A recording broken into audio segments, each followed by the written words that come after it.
정부에서의 문제라고 생각해요. 책임을 방기한 거다.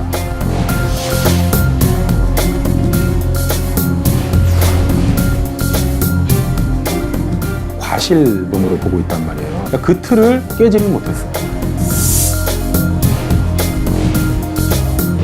음주운전에 걸릴 수 있는 확률은 걸리지 않을 확률보다 훨씬 낮아요. 그냥 탁상공론 형식의 뭐 음주운전에 뭐 형량을 올립시다, 살인하고 동일하게 갑시다. 혹시 개정된 거 혹시 알고 계신가요? 아니 몰라요. 그 내용에 대해서는 잘 모르겠는데요.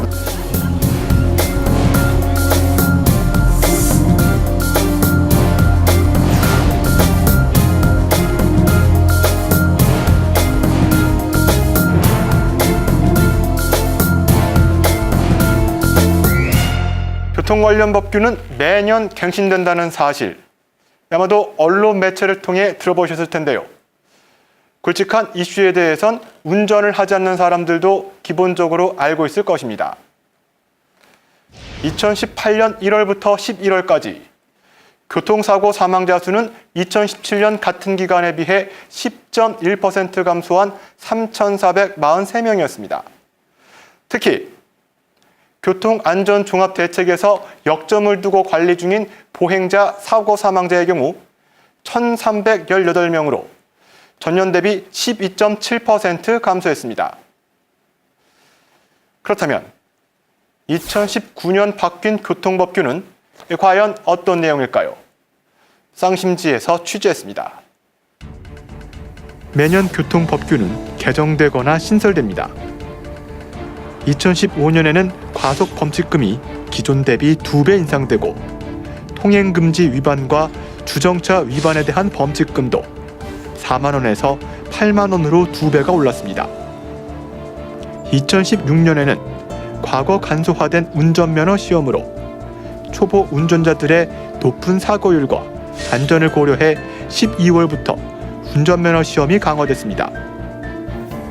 2017년 1월 일명 세례미법, 영유아의 교통안전을 확보하기 위해 어린이 통학버스 하차 확인 등이 의무화됐습니다. 2018년 4월부터는 음주, 약물, 과로와 같이 운전을 하지 못하는 상황에는 견인 조치하게 되며 이때 발생하는 비용은 모두 운전자가 부담케 했습니다. 그리고 2019년 또다시 도로교통법이 개정됐는데요. 개정 도로교통법은 2018년도 3월 27일에 개정된 내용이 아마 우리 일반인들한테는 가장 이렇게 직접적으로 적용이 되는 내용일 텐데요. 단지 이제 시행 시기에 차이가 있기 때문에 이게 이제 지난해 말 그다음에 올해 초 뭐 이렇게 이제 시행 시기가 조금씩 좀 이게 세분화되어 있습니다. 올해 개정된 교통법규는 어떤 것들이 있을까요? 경사진 곳이나 주차장에서 이제 주차할 경우에 차량이 밀리지 않도록 고인목을 댄다든가 아니면은 운전대를 한쪽 방향으로 이제 꺾어 놓는다든가 하는 그런 밀림 방지 조치를 의무적으로 해야 되는 조항이 추가가 되었고요. 매년 끊이지 않고 발생하는 경사로 차량 미끄럼 발생 사고. 올해부터는 경사로에 주차를 할 경우 주차 브레이크를 걸고 고인목을 설치하거나 타이어가 도로 가장자리로 향하도록 핸들을 조절해야 합니다. 그리고 잦은 사고 소식으로 인해 지속적으로 거론되던 고령 운전자들의 운전면허 갱신 기간이 단축됐습니다. 75세 이상 고령자들의 운전면허 갱신 기간이 5년에서 3년으로 이렇게 단축되었습니다. 아무래도 이제 고령 운전자 사고를 좀 더 예방하기 위한 그런 의도에서 이렇게 법이 개정된 걸로 보이고요. 안전벨트 의무화도 있습니다. 과거 고속도로에 한해 전좌석 안전벨트 착용이 의무였지만 현재는 모든 도로로 범위가 넓혀졌는데요. 운전자 본인뿐만 아니라 동승자들에게 안전벨트를 착용하도록 하고 있어요. 그렇기 때문에 그거 운전자의 의무거든요. 그러니까 운전자가 동승자에게 안전벨트를 매라 이렇게 얘기를 했는데 동승자가 안 맸다. 이러면 운전자도 처벌받지 않고 동승자는 당연히 도로교통법의 적용을 받지 않기 때문에 동승자도 처벌받지 않고 이런 문제가 생길 수가 있어요. 전좌석 안전벨트 착용과 관련해선 영업용 차량 등에 문제가 남은 만큼 아쉬움이 남습니다. 그리고 4월 17일부터 어린이 통학버스 하차 확인 장치가 없을 경우 20만 원 이하의 벌금이나 구류, 과태료 처분의 규정이 시행됩니다. 통학버스에서 하차할 때 이제 어린이 확인하는 거 안전 측면에서 굉장히 발전이 이루어지지 않았나 이렇게 판단합니다. 주차장의 폭을 2.3m에서 2.5m로 개선한 문콕 방지법도 3월부터 시행됩니다. 그리고 9월부터 신규 발급되는 자동차 번호판 앞자리 수가 기존 2자리에서 3자리로 변경되고 희망자에 한해 운전면허증 뒷면에 영문 운전면허증을 발급하는데요. 한국 운전면허증 효력을 인정하는 국가에선 추가 국제 운전면허증이 없어도 활용이 가능합니다. 다양한 분야에서 조금씩 눈에 띄게 개선된 교통법규. 하지만 여전히 많은 문제들이 남아있다고 전문가들은 지적합니다. 우리가 법을 개정을 할 때 보면 너무 지역적인 부분에만 집착을 한다라는 생각을 하거든요. 그래서 법을 개정할 때도 장기적인 목표를 가지고 우리가 선도적으로 하나씩 준비를 해서 거기에 체계에 맞게 바꿔야 되는데 지금 우리나라 도로교통법은 케이스 하나 발생을 하면 고조 하나 만들고 이렇게 되고 있어요. 그러니까 이거 결국은 도로교통법이 누더기법이라고 우리는 얘기를 합니다. 2019년 개정된 교통법규. 여러분은 어떻게 생각하십니까? 과거 교통법규 개정보다는 조금 더 구체적이라는 생각이 들기도 하는데요. 무엇보다 이번 교통법규 개정의 뜨거운 감자는 바로 음주운전 단속 기준 강화할 것입니다. 윤창호법이 시행되며 음주운전에 대해서 전례 없이 강화된 법이 마련됐는데요. 과연 어떤 내용을 담고 있을까요? 2018년 9월 부산 해운대구. 휴가를 나온 윤창호 장병은 만취 운전자의 차량에 치여 46일 동안 뇌사 상태 끝에 생을 마감했습니다. 그 후 그의 친구들은 청와대 국민청원 게시판에 가해자의 엄벌을 호소함과 동시에 음주 운전 사고에 대한 강력한 법안을 촉구했는데요. 가장 중요한 부분들이 이제 음주운전에 대한 부분들이 강화라고 볼 수가 있습니다. 일명 우리가 윤창호법이라고 얘기를 하거든요. 특히 이제 음주운전 기준도 0.03% 이런 좀 강조를 해서 이 단속에 대한 기준도 강화됐고요. 벌칙 조항도 강화됐다는 거. 음주운전으로 인한 사망사고 발생 시 기존에는 1년 이상 유기징역이었지만 이제부턴 3년 이상 또는 무기징역까지 선고하게 됩니다. 그렇다면 우리 사회가 지속적으로 음주운전 처벌 강화에 목소리를 높이는 이유는 무엇일까요? 사실 경찰청에서 이제 음주운전 수치에 대해서 이야기를 했는데 정확한 수치는 44.7%, 마약 범죄의 중독이 약 한 36.3%밖에 안 되는 거예요. 그러니까 음주는 45% 가까이 되고 마약은 한 35% 된다면 우리가 생각하고 있는 가장 중독성이 강한 마약보다 음주운전의 재범률이 높다. 결국 음주운전은 마약보다 더 중독성이 심한 범죄다. 음주운전 교통사고 중 약 44%에 해당하는 2만 8천여 건은 과거 이미 음주운전으로 단속된 전력이 있는 만큼 음주운전은 습관이라는 공식을 확인시켰는데요. 음주운전을 하면 보통 100명 정도를 음주운전했다면 그 100명 중에 약 3명 정도만 실질적으로 음주운전에 걸리는 수치로 나타나는 거예요. 그러다 보니까 그럼 97명 정도가 그냥 집에 갔을 거 아니에요. 이 정도 상황에서 이 정도 운전해서 집에 무사히 도착하게 되면 음주운전을 했지만 소위 말해 단속에 걸리지 않은 사람이 더 많은 것이 현실. 불법을 저질렀을 때 그 불법이 들키지 않으면 자기도 모르는 쾌감이 발생하거든요. 97명은 어떤 생각을 하는가 하면 그때 음주운전을 걸리지 않았으니 이번엔 소주 5잔, 6잔 먹어도 괜찮겠지 라는 정말 말도 안 되는 자기의 그릇된 확신이 만들어지는 거거든요. 음주운전은 병이에요. 근데 병이라고 인지를 못해요. 그렇기 때문에 음주운전을 했는 사람들에 대해서는 사실상 강력한 의무 교육과 치료 명령이 반드시 필요합니다. 미국 워싱턴주는 음주운전으로 인한 사망사고는 A급 중범죄입니다. 뉴욕주 역시 교통사고로 사람을 사망케 한 경우 과실을 넘어선 살인이라고 간주하는데요. 많은 분들이 술을 마시고 운전하면 위험하다라는 생각을 다 하고 있거든요. 그럼에도 불구하고 차를 가지고 와서 운전대를 잡았다는 자체는 고의범이다. 근데 지금은 과실범으로 보고 있단 말이에요. 그러니까 그 틀을 깨지를 못했어요. 처벌의 강도를 높이는 것과 함께 우리의 관념에 대한 틀을 깨야 보이는 것들도 있습니다. 뉴질랜드에서 도입되고 있는 기본적인 내용 중에 하나가 음주운전을 하면 그 음주운전의 벌금을 자기가 타고 있는 자동차를 매각해서 그 매각대금으로 벌금을 갈 수 있는 의무적 조항을 만들어 놨는 거예요. 그리고 네가 1년 정도는 자동차를 아예 원천적으로 구입할 수 없도록 만드는 그런 제도들을 좀 도입한다면 당연히 이 사람 입장에서는 자기가 가장 필요로 하는 경제적 관점에서의 수단이 없어지는 것이고 그 수단을 통해서 결국 1년 동안 그런 어떤 음주운전을 할 수 없는 근원적인 또 장치가 마련되는 거기 때문에 법이 강화된 만큼 실천하는 시민들의 책임도 중요한데요. 시민들은 알코올 농도에 대해 얼마나 알고 있을까요? 소주 두세 잔 정도는 큰 문제가 없다고 생각할 수 있지만 실제 한 잔만 마셔도 면허 정지 수준입니다.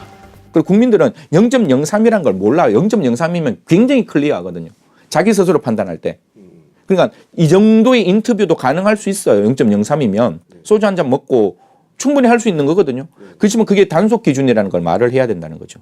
국민들이 얘기하는 뭐 0.28, 뭐 0.18 이건 진짜 음주 만취거든요. 그는 걸어갈 수도 없는 갈짓자로도 걸어갈 수 없는 상황인데 국민들은 몰라요. 인류 역사상 최고의 발명품 중 하나인 자동차. 안전을 담보하기 위한 합리적인 사회적 동의를 이끌어내는 과정이 아직은 멀고도 험해 보입니다. 그러니까 5년의 중요한 점은 지금 말씀드렸듯이 형법에서 규정하고 있는 과실치사는 5년 이하의 징역이거든요. 근데 음주운전은 고의범이다. 과실범이 아니고 음주운전은 고의범이다. 그렇기 때문에 이 5년 이상의 형벌을 부과하는 것이 바람직하다.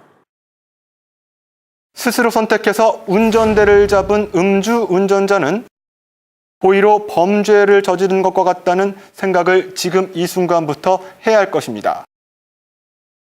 개정된 도로교통법을 취재하던 쌍심지팀은 교통법규 사각지대를 발견했는데요. 버젓이 차가 다니는데도 도로교통법이 적용되지 않는 도로. 바로 사유진의 도로였습니다. 자동차가 사고를 냈음에도 도로교통법에 적용을 받지 않는 도로가 있다는 사실 여러분은 아셨습니까? 매년 강화되는 도로교통법에도 여전히 숨은 사각지대가 있었습니다. 대전 아파트 단지 내에서 교통사고가 있었죠. 그 어린이 6살 먹은 여자아이를 이렇게 손잡고 건너던 소방관 엄마가 그 같은 주민의 차에 치여서 아이는 사망하고 엄마는 전치 8주의 부상을 입었단 말이에요. 그럼에도 불구하고 2년 금고를 구형한 걸로 알고 있습니다. 재판부는 전방주시를 하지 않은 가해자에게 금고형을 선고했습니다. 아파트 단지 내 도로, 대학교 구내 도로 이런 데를 이제 우리가 도로 우회라고 하는데 이런 부분들이 국민청원까지 갖고 굉장히 이슈화가 됐는데 이 부분들이 사실 법적으로 개정이 전혀 이루어지지 않은 상태에서 작년을 마무리한 것 같아서 그게 좀 아쉽다고 판단합니다. 사람이 죽었는데도 불구하고 왜 이런 판결이 난 걸까요? 아마 사회적인 이슈 때문에 그렇게 구형했지 거의 대부분 99%의 다른 사고들은 유사한 사고들이 발생을 해도 결국은 그 집행유예나 또는 그 기소되지 않는 이런 경우를 갖고 있거든요. 그래서 도로교통법 자체가 지금 아파트 단지 내 또는 그 주차장 입구 이런 곳 같은 경우에는 교통사고 처리 특례법에 적용도 받지 않고요. 도로교통법에 적용도 받지 않습니다. 쉽게 말해 아파트나 대학 캠퍼스, 산업단지 등은 엄연히 차가 다님에도 불구하고 법적으로는 도로외 구역이라는 것인데요. 최근 3년간 통계를 보면 도로외 구역 교통사고로 인해 무려 200명 이상이 사망했지만 여전히 이러한 구역은 도로교통법에 의해 도로에서 제외되어 있습니다.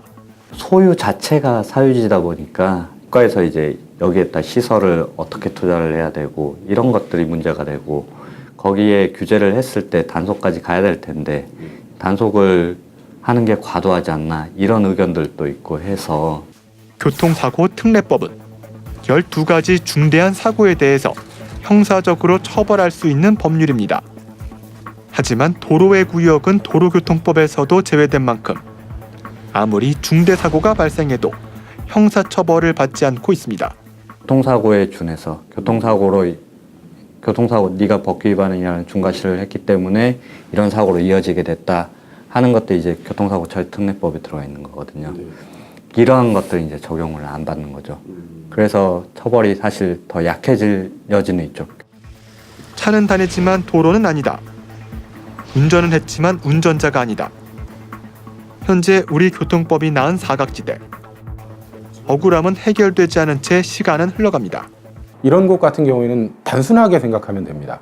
결국은 교통사고라는 거는 운전을 통해서 발생하는 거기 때문에 운전자가 운전을 했느냐 안 했느냐의 잣대로 바라봐야지 이게 도로교통법에 적용을 받는 도로 내 구역이냐 도로 외 구역이냐를 판단할 가치는 사실은 이거는 유명무실하다. 엄연히 차량으로 인해 입은 피해지만 도로가 아니라는 법률로 인해 보행자는 보상받기 힘들고 가해자는 신속히 구제되는 실정. 한술 더 떠 도로의 구역은 꾸준히 늘어나고 있는 상황입니다. 이게 우리가 아파트 단지 내 도로라는 거는 이제 운전이 시작되는 곳 그리고 끝나는 곳이에요.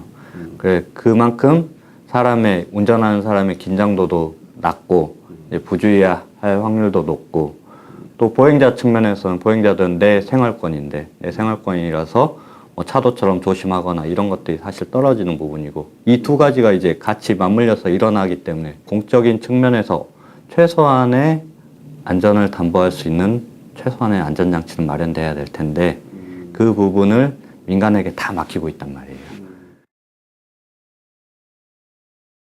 우리의 생명과 직결된 자동차.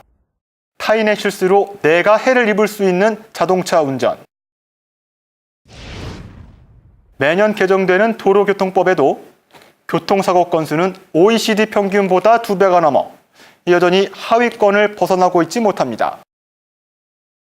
국민이 인지하고 국민이 실천할 수 있는 교통법규를 만들기 위해서 우리에게 필요한 자세는 무엇일까요?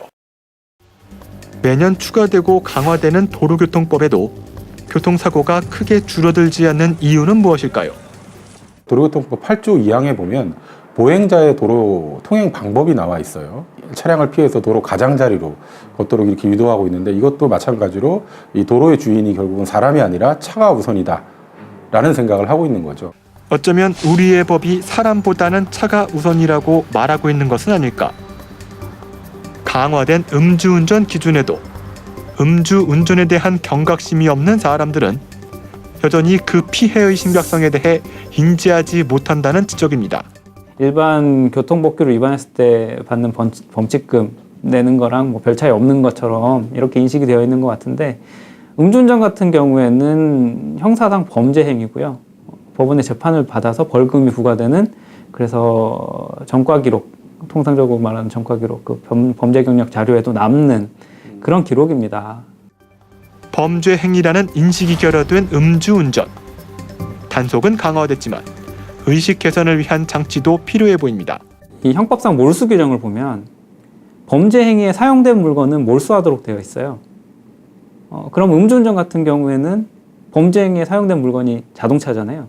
그럼 해당 자동차를 몰수하도록 일단 법에서는 규정을 하고 있는데 몰수 구형을 하려면 정식재판 청구를 해야 되니까 지금 현재의 그런 구약식 청구를 해서 그냥 단순 벌금형만 부과하는 시스템 하에서는 사실 그게 쉽지 않거든요. 시민들에게 교통법규가 실효성을 가지지 못하는 이유 중에는 교통법을 두고도 운전자가 법을 해석해야 하는 상황을 만나기 때문일지도 모릅니다. 이제 특히 교량 터널 이제 끝부분 같은 경우 특히 요즘 같은 겨울철에는 이제 빙판이 생겨 있는 경우도 있고 그렇기 때문에 이제 그런 위험들 때문에 이제 터널 입과 출구에서는 차로 변경을 못하도록 하고 있는 건데요. 서울 양양고속도로 같은 경우에는 인제 터널 구간이 이제 총 최장 11km 터널이잖아요. 그 구간에서는 차로 변경 허용을 하고 있거든요. 네, 점선 구간으로 되어 있습니다. 그리고 그 터널 이외에도 실제 터널 내에서 차로 변경이 가능하도록 점선으로 되어 있는 구간들이 곳곳에 있어요.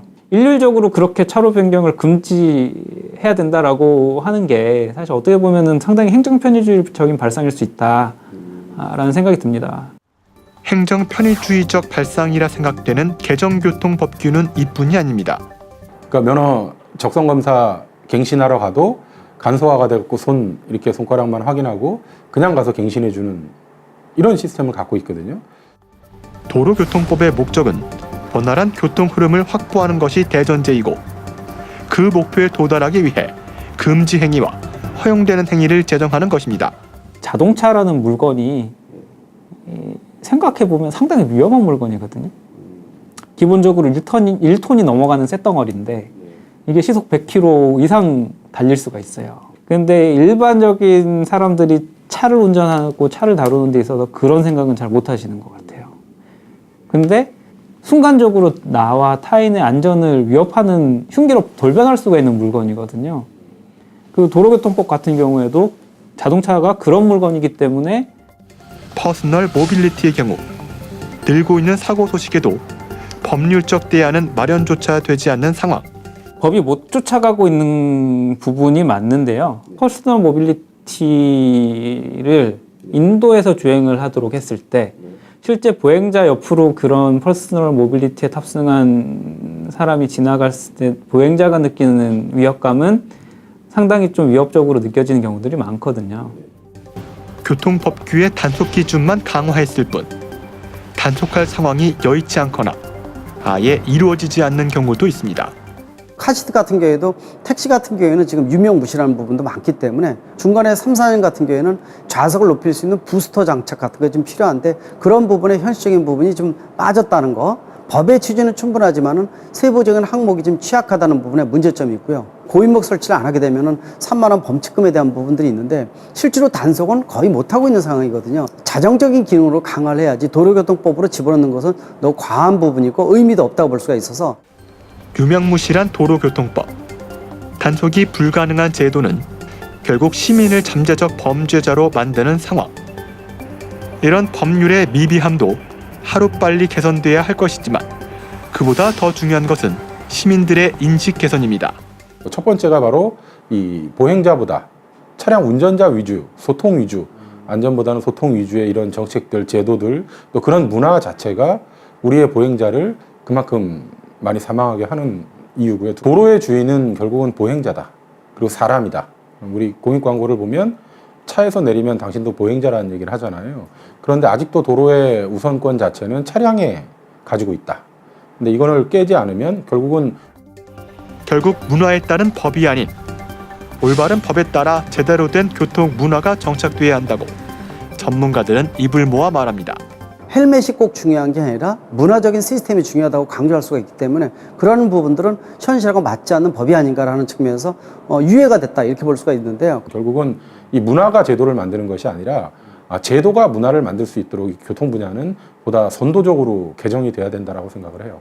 그 운전면허를 땄을 때 그 사람이 가지고 있어야 될 국민적으로서의 일반 시민으로서의 가져야 될 어떤 함량, 그 다음에 책임감 이런 것들을 좀 부여하기 위해서는 지금보다는 조금 더 많은 의무 교육이라든가 책임 교육이 필요하다는 점에는 공감하는 거죠. 모두가 공감하는 교통법. 보행자가 안전한 교통법을 만들기 위해선 우리 사회에는 어떤 노력들이 필요한 걸까? 실질적으로 윤창호법이 만들어지고 난 다음에도 사람의 생명이 다치는 사건들은 줄지 않았거든요. 정말 음주운전이 왜 발생하는지, 음주운전을 재범을 방지할 수 있는 가장 큰 포인트가 뭔지 그걸 찾고 그리고 사회적 합의를 통해서 정말 음주운전을 하면 내가 기존에 생각했던 것과 달리 이 음주운전으로 인해서 앞으로 내가 살아갈 미래가 굉장히 어려울 수 있다는 피부로 느끼는 제도적 변화가 필요한 시점입니다. 운전자 역시도 운전자가 아닌 보행자로 오늘의 첫 도로를 접합니다. 때문에 교통법이 제정되는 데는 보행자의 안전을 가장 먼저 우선시해야 할 것입니다. 저는 절대적으로 이 보행자의 권리를 차량의 소통보다 우선해서 배려하고 마련이 돼야 된다 이런 생각을 하고 있습니다. 스웨덴이나 네덜란드 같은 경우에는 보행자 사망률이 10% 정도밖에 되질 않아요. 근데 우리는 무려 40% 정도 되거든요. 특히 어린이 같은 경우에는 무려 70%까지 갑니다.